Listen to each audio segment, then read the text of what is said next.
दोस्तों, दुनिया में किसी इंसान के द्वारा फाइनेंशियल फ्रीडम हासिल करने के लिए उसकी फाइनेंशियल एजुकेशन का मजबूत होना सबसे ज्यादा जरूरी होता है। और एक्सपर्ट्स की माने तो फाइनेंशियल एजुकेशन को बढ़ाने के लिए सबसे अच्छा तरीका है किताबें पढ़ना। यही वजह है कि दुनिया में बहुत सी किताबें इस टॉपिक के ऊपर लिखी जाती है। और अमेरिकन लेखक रॉबर्ट कियोसाकी के द्वारा लिखी गई रिच डैड पुअर डैड नाम की किताब भी दुनिया के उन्हीं किताबों में से एक है, जिसे बहुत से लोग लाइफ में अपनी गोल अचीव करने में और कामयाबी हासिल करने में पढ़ते हैं। तभी तो फाइनेंशियल एजुकेशन के मामले में इसको दुनिया का सबसे फेमस किताबों में शुमार किया जाता है। दोस्तों, rich dad and poor dad की किताब की कहानी लेखक रॉबर्ट की अपनी खुद की लाइफ स्टोरी पर आधारित है। इस किताब में वो अपने दो पिता के बारे में लिखते हैं, जिनमें एक उनके अपने पिता हैं, जिनको उन्होंने पुअर डैड का टाइटल दिया है, और दूसरे उनके मुंह बोले पिता हैं, जो कि असल में उनके एक दोस्त के पिता हैं। उनको उन्होंने किताब में रिच डैड का टाइटल दिया है। दरअसल उनके असली पिता बहुत ही ज्यादा पढ़े लिखे और हार्ड वर्किंग इंसान हैं, जो कि पेशे से एक टीचर होने के साथ ही फाइनेंशियली काफी कमजोर हैं। इसलिए रॉबर्ट किताब में उन्हें पुअर डैड कहकर बुलाते हैं। वहीं दूसरी तरफ उनके मुंह बोले पिता सिर्फ 8वीं क्लास तक पढ़े होते हैं, लेकिन फाइनेंशियल एजुकेशन स्ट्रांग होने की वजह से वो अपने शहर के सबसे बड़े और सबसे अमीर बिजनेसमैन में शुमार किए जाते हैं। इसलिए रॉबर्ट कियोसाकी उन्हें रिच डैड कहकर बुलाते हैं। इस पूरी कहानी में रॉबर्ट के रिच डैड उन्हें जिंदगी के अलग अलग पड़ावों पर 30 साल तक ऐसे लेसन्स बताते हैं जो कि लाइफ में कामयाबी हासिल करने और हमेशा अमीर बने रहने के लिए बहुत जरूरी होता है। और रॉबर्ट के रिच डैड द्वारा बताए गए वो लेसन दुनिया के किसी भी इंसान को अमीर बना सकता है, फिर चाहे वो कितना ही कम पढ़ा लिखा क्यों ना हो। तो चलिए आज हम आपको रॉबर्ट द्वारा किताब में लिखे गए उन्हीं 6 लेसन्स के बारे में बताते हैं। Lesson number 1, rich don't work for money, money work for them. दोस्तों, रॉबर्ट के रिच डैड बताते हैं कि दुनिया के ज्यादातर लोग कई सालों से एक विशेष तरह के सर्कल में फंसे रहते हैं, और वो सर्कल को रैट रेस कहकर बुलाते हैं। दरअसल आज दुनिया के ज्यादातर लोगों की जिंदगी का मकसद सिर्फ अच्छी कॉलेज से डिग्री लेना, अच्छी नौकरी ढूंढना और जिंदगी भर अपनी सैलरी से घर और कार जैसी गाड़ी के लोन भरते रहना है। लोगों को इस बात का एहसास ही नहीं होता कि इस तरह के लाइफ में ये मेहनत तो सबसे ज्यादा करते हैं, लेकिन उनकी मेहनत का फायदा किसी और को ही होता है। असल में बहुत से लोग इस रैट रेस का हिस्सा बनकर नाखुश भी होते हैं, लेकिन फिर भी अपने मन के डर, लालच और जिम्मेदारी की वजह से वो मजबूरी में इसका हिस्सा बने रहते हैं। रिच डैड कहते हैं कि इंसान को सबसे पहले तो अपने डर को खत्म करके इस रैट रेस से बाहर निकलना चाहिए, और फिर कुछ ऐसा करना चाहिए जिसमें आप पैसे के लिए काम ना करें, बल्कि पैसा आपके लिए काम करे। Lesson number 2, keeping money is more important then making it. दोस्तों, दुनिया में आपको ऐसे बहुत से स्पोर्ट्समैन और सेलिब्रिटी देखने को मिल जाएंगे जो कि एक समय तो काफी अमीर हुआ करते थे, लेकिन आज उनके पास कुछ भी नहीं है। असल में लोग इस तरह से अमीर से गरीब इसलिए हो जाते हैं क्योंकि उनमें फाइनेंशियल एजुकेशन की कमी होती है, यानी उनके अंदर पैसे को मेंटेन और ग्रो करने का हुनर ही नहीं होता।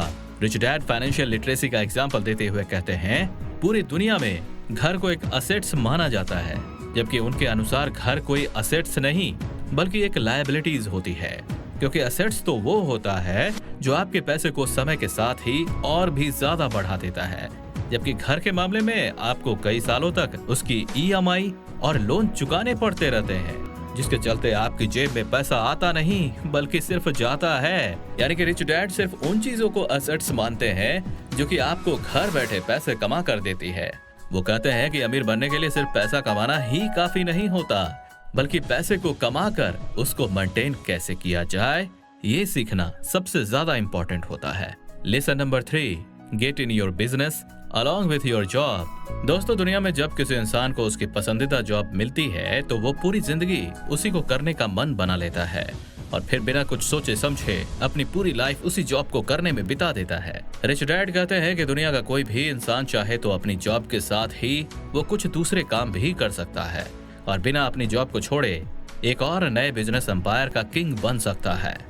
अब इस बात को समझने के लिए हम दुनिया के सबसे बड़ी फास्ट फूड चेन मैकडोनाल्ड्स के फाउंडर रे क्रॉक का एग्जांपल लेते हैं।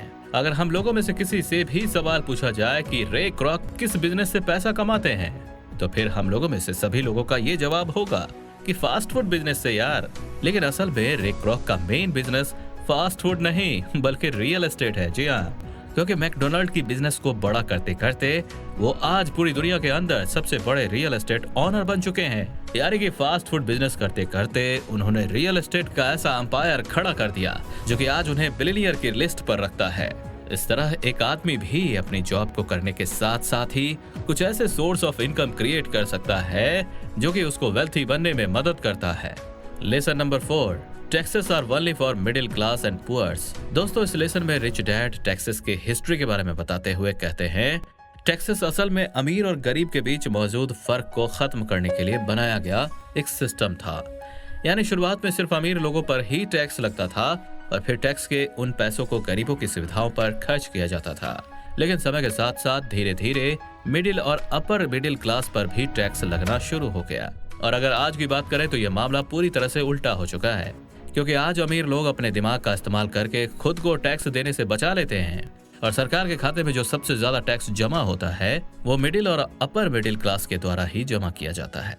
बड़े बड़े अमीर बिजनेसमैन और उद्योगपति पहले पैसा कमाते हैं, फिर अपनी जरूरतें ख्वाहिशों को पूरा करने के लिए वो उन पैसों को खर्च करते हैं और लास्ट में कुछ बचता है तो वो उस पैसे से ये टैक्स भरते हैं। जबकि वही मिडिल क्लास और अपर मिडिल क्लास के लोग पैसा कमाने के साथ ही टैक्स भी भरते हैं, जो कुछ बचता है उसको वो अपने ऊपर ही खर्च कर लेते हैं। Lesson number 5, the rich invent money. दोस्तों, Jeff Bezos, Bill Gates, Mark Zuckerberg, Elon Musk और भारत की बात करें तो धीरू भाई अंबानी, शिव नाडा, अजीम प्रेम जी, रतन टाटा, ये कुछ ऐसे नाम हैं जो कि दुनिया के अंदर कुछ ऐसे बिजनेस या फिर कहें ऐसे आइडियाज लेकर आए जिसके बारे में उनसे पहले किसी ने भी नहीं सोचा, और अपने उसी रेवोल्यूशनरी आइडियाज से इन लोगों ने पैसे को इन्वेंट किया है। इसलिए कहा जाता है कि इन लोगों ने पैसा कमाया नहीं है बल्कि उसको इन्वेंट किया है। जी हाँ, क्योंकि ये दुनिया में उन चीजों को लेकर आए जो यहाँ पर पहले से मौजूद नहीं थे। इसी तरह आपको भी सिर्फ पैसा कमाने के बारे में नहीं, पैसे को इन्वेंट करने के बारे में भी सोचना चाहिए। Lesson number 6, rich learns all the time. दोस्तों, अमेरिका में ना जाने कितने ऐसे लोग मौजूद हैं जो कि मैकडोनल्ड के प्राइस में ही उससे कहीं ज्यादा बेहतर बर्गर बना देते हैं, लेकिन अपनी प्रोडक्ट या आइडियाज को स्केल कैसे किया जाता है हर एक इंसान को नहीं होती। तभी तो वो मैकडोनल्ड से अच्छी बर्गर बनाने के बावजूद भी उसको सिर्फ लिमिटेड एरिया पर ही बेच पाते हैं, जबकि मैकडोनल्ड पूरी दुनिया के अंदर बिना किसी लिमिट्स के बर्गर बेचता है। असल में इस लास्ट लेसन के जरिए राइटर हमें ये समझाते हैं कि अमीर इंसान कभी भी और नई स्किल्स को सीखना बंद नहीं करता, और इसी आदत की वजह से ही उसको हमेशा ये पता होता है कि अपने प्रोडक्ट या आइडियाज को दुनिया में बड़े लेवल पर किस तरह से बेचा जाता है।